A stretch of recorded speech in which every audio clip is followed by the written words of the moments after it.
माँ भारती को प्रणाम करता हूँ, सबके गुरु माता पिता को प्रणाम करता हूँ।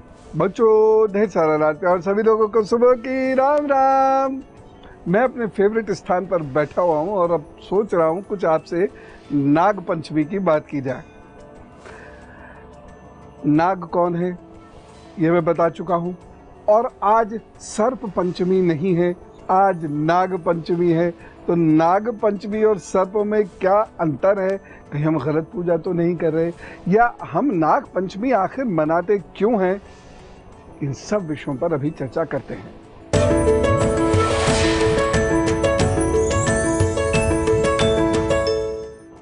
नाग तो सांप नहीं है। नाग पंचमी नागों के लिए, सांपों के लिए नहीं। अब ये नाग और सांप में अंतर क्या है ये तो मैं आपको बता ही चुका हूं। दरअसल विनीता और कुद्रू ये दक्ष राजा की दो पुत्रियां हैं। इनसे 1000 सांप, जिसे हम सामान्य रूप से कहते हैं लेकिन वो मूलतः 1000 बच्चे हैं, वह उत्पन्न हुए। इन्हें हम नाग कहते हैं और इनके 8 कुल हैं। इन नागों के 8 कुल हैं जो कालांतर में 12 तक गिने गए, और यह धरती के विभिन्न हिस्सों में बाकायदा राज करते थे। मथुरा में भी नागों का एक राज्य है, और भगवान श्री कृष्ण जिस पर खड़े हुए हैं वह कोई वैसे नाग सांप नहीं है, सांप इतना बड़ा जिस पर एक बच्चा खड़ा होकर नृत्य कर सके। यह भी एक नाग कुल है जो लोगों को मारने का कार्य करता था। इसको भगवान श्री कृष्ण ने मारा था क्योंकि ये बच्चे उठा के ले जाते थे, और इस नाग कुल की फिर स्त्रियां भगवान श्री कृष्ण के पास आती हैं, उनके चरणों में गिर जाती हैं, तो वह उन्हें आश्रय भी देते हैं। तो सामान्य जो सांप है, रेंगने वाले, ये स्त्रियों से कैसे विवाह कर सकते? फिर सोचने की बात। अब हम 21वीं सदी में हैं, तो हमें उन बातों को और गहराई से समझना होगा जिन बातों को हजारों वर्ष पहले आदिवासी जो लोग थे, जिन्होंने शिक्षा नहीं ली थी, जो बहुत भोले भाले सीधे साधे थे और बिल्कुल भी दिमाग अपना नहीं लगा पाते थे, उनको समझाने के लिए जो कथा कहानियां बनाई गई थी, आज 21वीं सदी में उसकी आवश्यकता ना के बराबर है। उसके मर्म और तत्व को समझने की आवश्यकता अधिक है। ऐसा ही एक नागलोक छत्तीसगढ़ में आज तक है। वहां एक गांव है जहां पर ढेर सारे सांप होते हैं, और सांप बढ़ते चले जाते हैं और लोगों को काटते हैं, और कई सौ लोग हर वर्ष मर जाते हैं। ऐसा ही नागलोक श्रीलंका भी है। ऐसा ही नागलोक सिंध प्रांत में है। ऐसा ही नागलोक बिहार में था, जहां का राजा है तक्षक। कहानी तो सुनी होगी ना, तक्षक वाली। तो इन नागों, ये नाग राजा हैं और ये बहुत शक्तिशाली राजा हैं। इनकी पूजा होती है। कहीं हो सकता है मनुष्य के क्रमिक विकास के क्रम में, जैसे आधे मनुष्य और आधे सांप, इस प्रकार का कोई शरीर रहा हो, क्योंकि ये देवताओं की उपजाति है। नाग देवताओं की उपजाति है, नरसिंह अवतार है। क्या है? आधा शेर, आधा शरीर, मनुष्य का शरीर। तो उसी क्रमिक विकास में कहीं यह नाग जाति भी रही, जिसके 8 कुल है, जो कालांतर में 12 कुलों तक भी गिने गए। इसमें श्रीलंका के 4 कुल शामिल के राजाओं की पूजा होती रही। इन्हें नाग कहा गया। एक पाटन प्रदेश है हमारा, जिसे आज पख्तूनिस्तान कहते हैं, उसके पास में भी ये नागलोक है। नागलोक या फिर नाग जाति का राज्य है, और ये बहुत शक्तिशाली हुए हैं, बहुत ताकतवर हुए हैं। इन्होंने देवताओं की रक्षा की है। तो ये सर्प कहां से आया? अब ये प्रश्न आपके मन में आ गया होगा ना, ये सांप कहां से आ गए फिर? और आज हम सांपों को दूध क्यों पिलाएंगे? क्यों ये पूजा हो रही है? कब से ये पूजा हो रही है भाई? अब ये बात तो है ही है जानने वाली। इसके पीछे मुझे लगता है हमारी परंपरा है। दरअसल भारत का समाज ऋषि कृषि आधारित समाज है। कृषि को चूहे समाप्त कर देते हैं। और ये जो सांप है अगर ये नहीं हो तो फसल नहीं होगी, चूहे ही चूहे, चूहे ही चूहे, चूहे ही चूहे होंगे। चूहे को वैसे भी बुराई के रूप में देखा जाता है, इसे मूषक कहा जाता है, इसीलिए जो शुभ और लाभ के देवता हैं श्री गणेश जी इस पर बैठ जाते, वो इसे नियंत्रित करते। मूषक कहा जाता है। आज भी बहुत सारे इलाके ऐसे हैं जहां चूहे को मूसर ही कहा जाता है, मूषक का स्वरूप बदल के मूसर कहा जाता है। उत्तर प्रदेश और बिहार में ऐसे अनेक गांव हैं और ये गांव इतने गरीब हैं कि इनके पास खाने को अनाज नहीं है, ये बिलों में से चूहे निकाल के खाते हैं आज भी, स्वतंत्रता के 70 वर्ष बाद भी। यद्यपि इनकी संख्या प्रभु कृपा से धीरे धीरे कम हो रही है। खैर, तो इसे मूषक जाति कहा जाता है, ये मूषक, ये चूहा जिसे हम आज कहते हैं, और इस पर गणेश जी विराजते हैं। और अगर सांप इसे नियंत्रित नहीं करते तो हमारी फसलें चौपट कर चुके होते, इसलिए सांप को मारा नहीं जाता। एक बात ये हो सकता है आपका विचार अलग हो, लेकिन समाज में हर प्रकार के विचार सुनने और समझने चाहिए, है ना। तो हो सकता है आपका विचार अलग हो, लेकिन सांप इसलिए पूजनीय हो गया क्योंकि इसने मनुष्य का पेट भरने दिया। अब सोचिए 20% चूहे जब खेती का इतना नुकसान करते हैं, अगर ये 4 गुना और अधिक हो जाते तो क्या होता। इसलिए सर्प पूजनीय और कहते हैं सांपों को मारना नहीं चाहिए। अगली बात, शिव पुराण मैंने पढ़ी तो शिव पुराण में शिवलिंग बनाते समय सर्पों का कहीं वर्णन नहीं है, लेकिन प्रतीक रूप में सर्प को बाबा के गले में दिखाया गया है, शायद इसलिए कि वह वीर कीट के रूप में दिखाए गए हैं, सृष्टि का आरंभ के रूप में दिखाए गए हैं। और हो सकता है ये वो सांप ना हो जिनको हम आज सांप समझते हैं। इसे स्वीकार करने में थोड़ी दिक्कत आएगी इस थ्योरी को, लेकिन नाग और सांप अलग अलग होते हैं, ये तो कन्फर्म है। क्या नागमणि होती है? क्या आपको नागमणि मिल सकती है? क्या आपको नागमणि मिल जाए तो आप कुछ भी कर सकते हैं? इस विषय पर भी अभी हम चर्चा करेंगे, लेकिन मेष, वृषभ, मिथुन और कर्क राशि का हाल बताने के बाद। मेष राशि, आपका यह दिन थोड़ा परेशानियों से गुजर सकता है। कुछ बाधाएं आएंगी, कुछ अपने लोग बाधा उत्पन्न कर सकते हैं, मन थोड़ा अशांत रहेगा, पेट का ध्यान रखें और नमः शिवाय का जप करें। वृषभ राशि, यह दिन आपको थोड़ा थकाने वाला सिद्ध होगा, लेकिन मन प्रफुल्लित रहेगा, प्रसन्न रहेगा, उसकी चिंता आप मत कीजिएगा। कुछ अच्छे नए लोगों से भेंट हो सकती है, लेकिन किसी व्यक्ति की वजह से उदासी आ सकती है, ध्यान रखें। उपाय क्या करेंगे? दूध का दान जरूर कर दीजिएगा और ठंडी चीजें मत खाइएगा। मिथुन राशि, इस दिन आप जल्दबाजी में किसी को धन मत दीजिएगा, अपनी कोई कीमती चीज मत दीजिएगा, अपने नोट्स आदि भी मत दीजिएगा, वापस आना थोड़ा मुश्किल होगा। बाकी दिन ये ठीक है। उपाय क्या करना है? माता जी को अपने हाथ से दूध या दूध से बनी हुई कोई चीज अभी खिलाइए। कर्क राशि, वक्त आपके लिए यूं तो चिंता करने वाली बात नहीं है, लेकिन फिर भी आप कुछ व्यथित से रहेंगे, कुछ परेशानी महसूस करेंगे। निपटने के लिए उससे क्या करें? थोड़ी देर ध्यान करें, रुद्राय नमः, रुद्राय नमः, रुद्राय नमः, फिर काम पर जुटें, प्रभु जी सब ठीक करेंगे। नाग पंचमी पे आपको कुछ विशेष उपाय बताता हूं, लेकिन एक व्यथा सुन लो, उसके बाद बताता हूं। अनुराग जी से बात करते हैं, हमारे साथ है। राम राम जी। नमस्ते गुरु जी। जी राम राम। कहाँ से बोल रहे हैं आप? सर हम कानपुर से बोल रहे हैं जी, बताइए। गुरु जी, हम अपने परिवार की तरह से परेशान हैं। बहुत आराम से आपकी चीजें ठीक हो जाएंगी, बहुत आराम से। आपके इष्ट हैं गणपति, तो रोजाना आप गणेश जी की उपासना किया कीजिए, ठीक है ना। रोजाना गणेश जी की उपासना किया कीजिए और गंग गणपताय नमः का जप कर लिया कीजिए रोजाना, ठीक है ना। अच्छा तो रहेगा सुबह को कर लें, लेकिन अगर सुबह नहीं भी कर पाए हैं तो आप रात को 8 से 9:30 के बीच में ज़रूर कर लिया करें।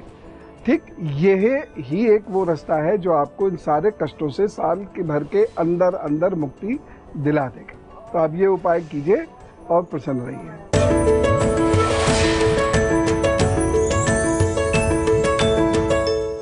नागों के बारे में बात को आगे बढ़ाते हैं। बहुत सारे लोग कहते हैं इच्छाधारी सांप। दरअसल ये कभी किसी युग में नहीं हुआ कि एक व्यक्ति कभी सांप बन जाए, कभी शेर बन जाए। दरअसल युगों युगों से हमारे यहाँ भेष बदलने की कला विद्यमान रही है, युगों युगों से।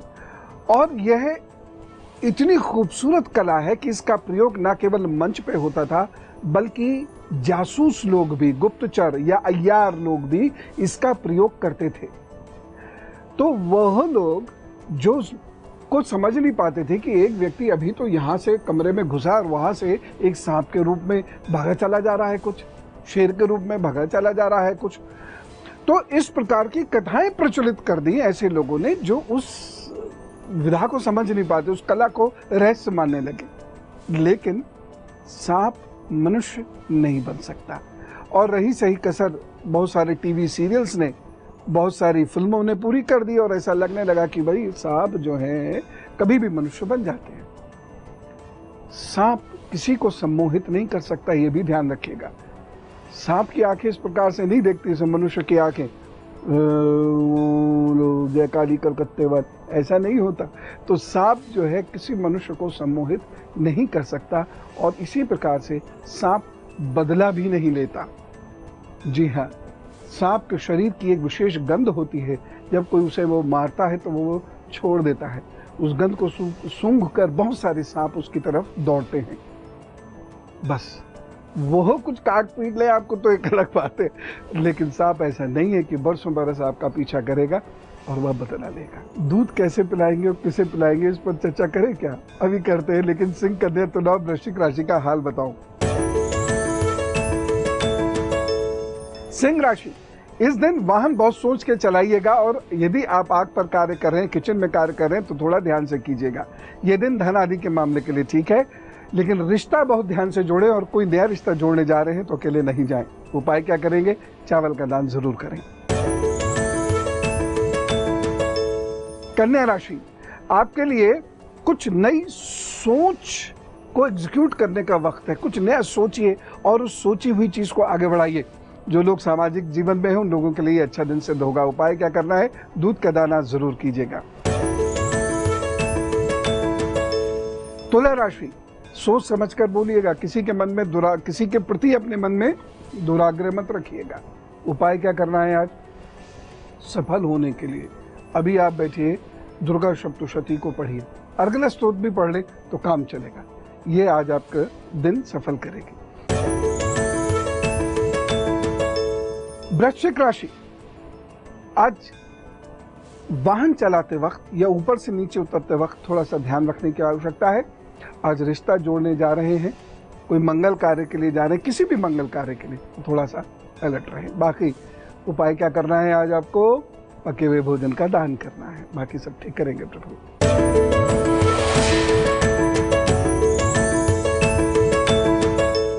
नागमणि की बात कर रहा था। नागमणि को लेकर बहुत सारी चर्चाएं होती हैं। दरअसल होता क्या है, सांप के उम्र के साथ साथ उसके ये ऊपर का जो हिस्सा है ये फूलता जाता है। कहीं कहीं हड्डी बढ़ जाती है, कहीं कहीं यहाँ पर मांस जम जाता है, फैट डिपॉजिट जिसे कहते हैं, और ये बहुत सख्त होता चला जाता है। अब कुछ लोग सांप को मारकर इसको निकालकर और नागमणि कह के बेचते हैं। ये जघन्य अपराध है। लेकिन इतना अवश्य मैं इसको कहूंगा कि ये उस प्रकार के हीरे मोती जैसी मणि नहीं होती कि ये प्रकाश इसका चारों दिशाओं में फैल रहा है। ऐसे तो सांप पकड़ में आ जाए तुरंत, क्योंकि वो तो जैसे वो नहीं होती है किसी वीआईपी के छत पर लगी हुई बत्ती, अब तो खैर लगती नहीं, लेकिन एम्बुलेंस की छत पर लगी हुई नीली नीली लाइट चलती है ना, तो सांप के सर पर भी ऐसी नीली नीली लाइट चलती। सांप तो कहीं भी पकड़ में आ जाता, ऐसा कुछ नहीं होता है।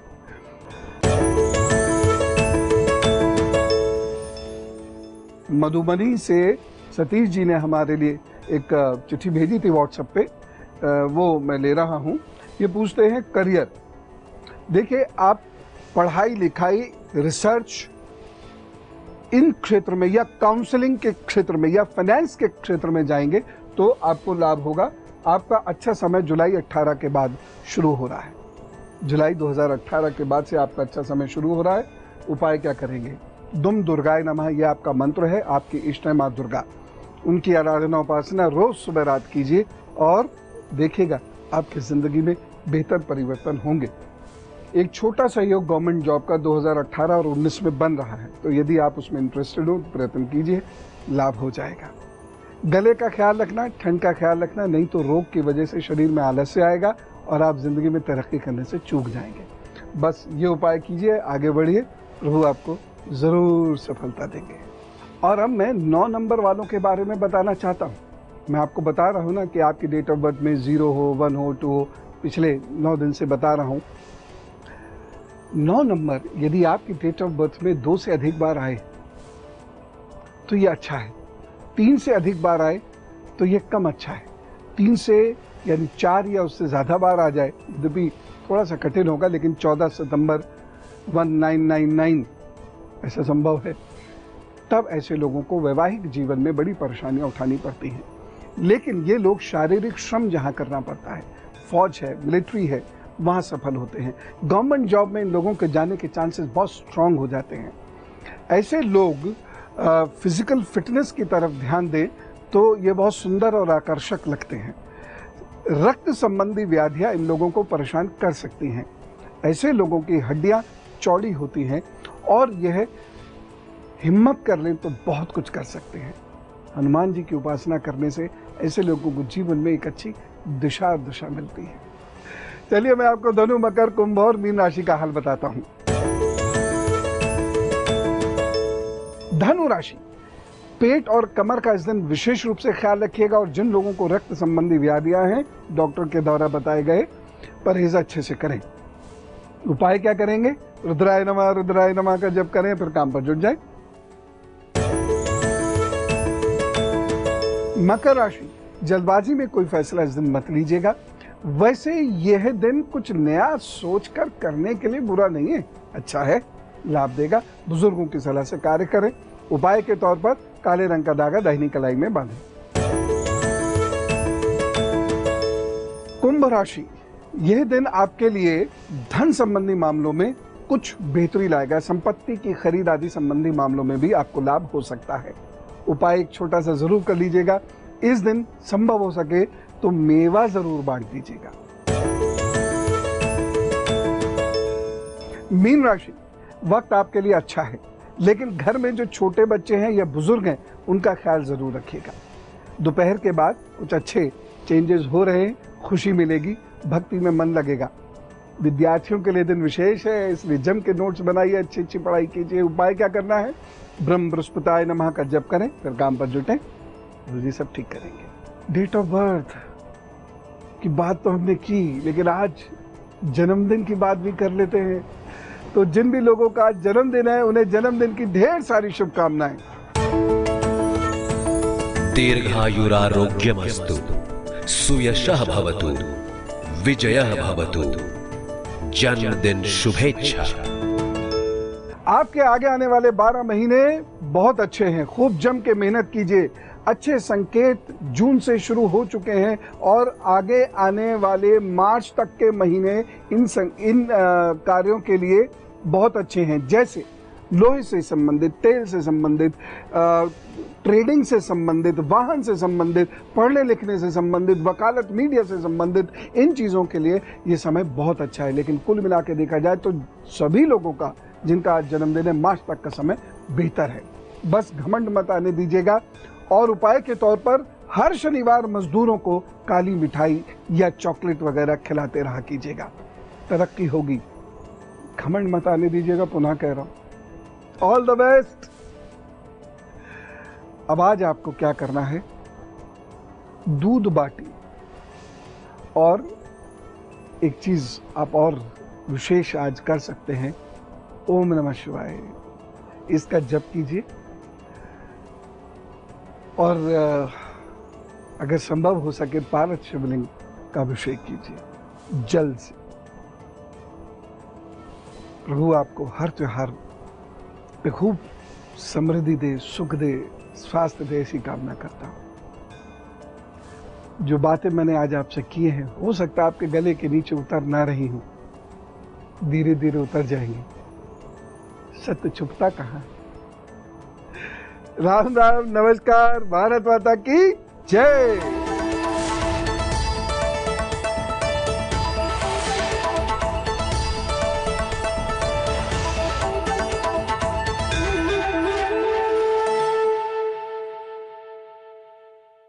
ये है एबीपी न्यूज, आपको रखे आगे।